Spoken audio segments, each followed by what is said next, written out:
Le bac à son, un des éléments de la sonosphère, est à la fois stimulant et apaisant. Pour Madame L, nous avons réalisé une séance sollicitant mouvement et concentration.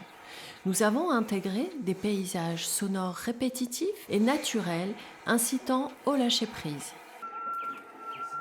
Cet élément est également utilisable en séance collective. L'objet, le jeu et l'interaction à plusieurs créent un moment privilégié que peuvent partager les résidents entre eux ou avec leurs animateurs.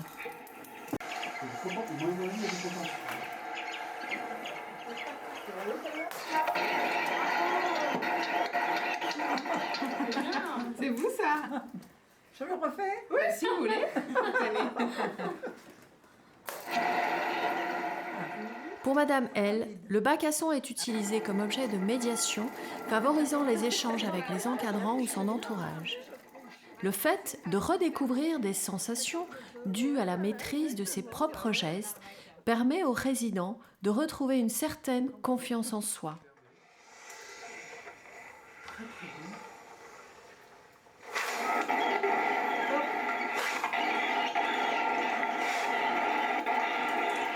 On peut aussi affiner l'interactivité et le toucher en se concentrant sur des sensations de plus en plus fines. Une façon pour les résidents de se réapproprier des sens qu'ils sollicitent peu ou plus. Vous voulez essayer à nouveau? Et voilà, là vous avez déclenché le son et la lumière. En unité UHR, où beaucoup de résidents souffrent de déambulations incessantes et épuisantes, nous avons choisi d'utiliser la sonosphère à des fins apaisantes. Par exemple, le bac à son a été pourvu de musique adaptée et calme, favorisant une immersion musicale et sonore. Aidée par les objets, Madame L a pu se concentrer sur ses mouvements calmes et cohérents. Quant à Madame T, le bac à son lui a évoqué une image mentale et sonore, lui permettant de communiquer avec son entourage. Oui, parce que c'est pas un peu d'eau, non? C'est un peu...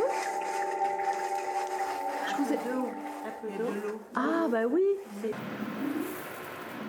Chaque élément de la sonosphère, que ce soit le bac à son, le jardin éolien, le parapluie chantant ou le coussin rêveur, propose à chacun de revisiter son jardin intérieur en fonction de ses propres capacités motrices et cognitives.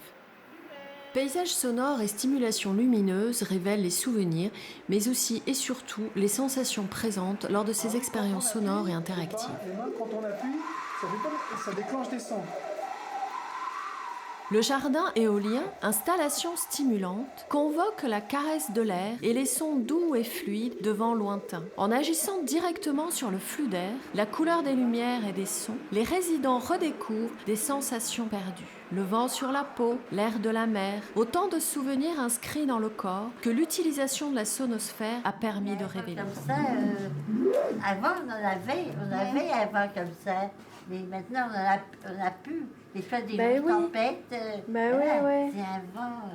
Qui sifflait dans les maisons et tout ça. Avant, quand on était jeune, on avait un peu ce vent-là. Bien sûr, je comprends. Vous étiez dans quelle région avant? Pour avoir du vent. Moi, je suis née en Bretagne. Ah.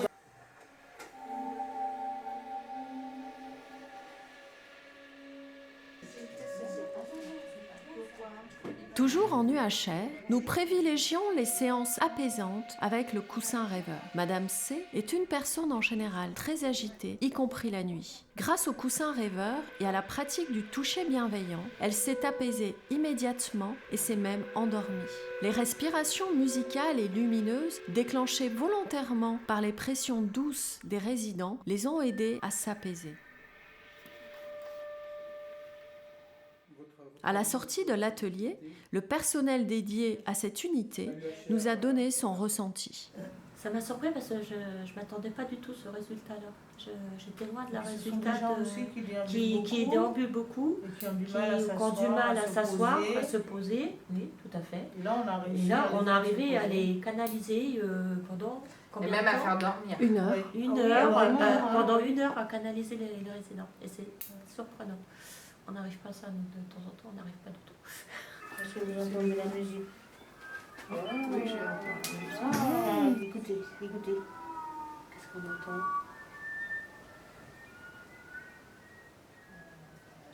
Ça vient du jeu de la viole.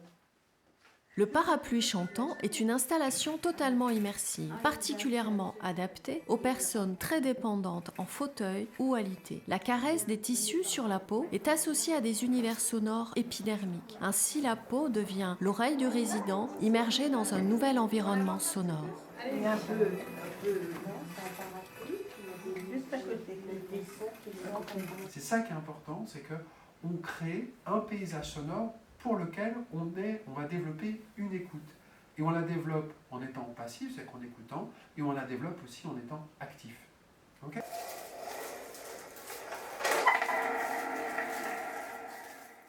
La formation Sonosphère a pour objectif de clarifier les enjeux. Pourquoi utiliser ce dispositif? À quels besoins il peut répondre? Dans quelles circonstances et pour quel public? Cela implique aussi que les encadrants soient sensibilisés à l'action de la musique, des sensations du corps et de la lumière sur les personnes. Bien sûr, cela commence par de la pratique. Jouer soi-même avec les sens et les sons pour réapprendre à écouter. Voilà, vous avez fait des choses très très différentes. On est sur autre chose. Ah oui, oui, oui. Parce que justement, là, on est dans un truc qui est vachement stimulant, Oui, oui. assez joyeux. Ouais, c'est Enfin, vrai. bon, Mais c'est excuse-moi, vrai, à je- chaque fois tu faisais tout, moi je partais comme ça. Ah oui?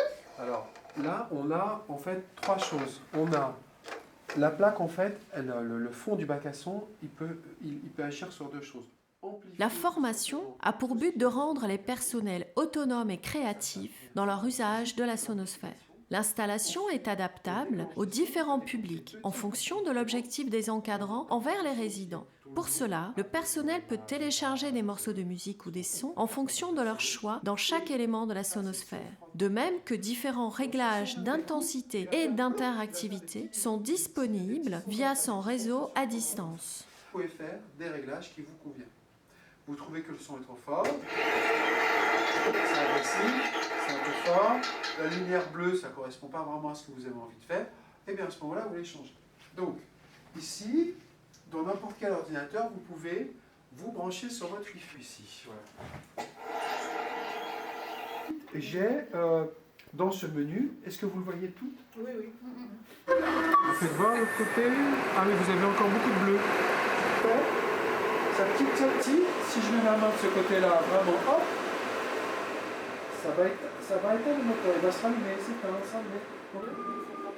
La formation présente une partie théorique sur la musicothérapie et la relation corps-musique. Mais elle offre surtout beaucoup de pratiques afin que le personnel s'approprie l'installation tout en évitant des réactions de crainte technologique. Le personnel est invité à tester lui-même les éléments de la sonosphère.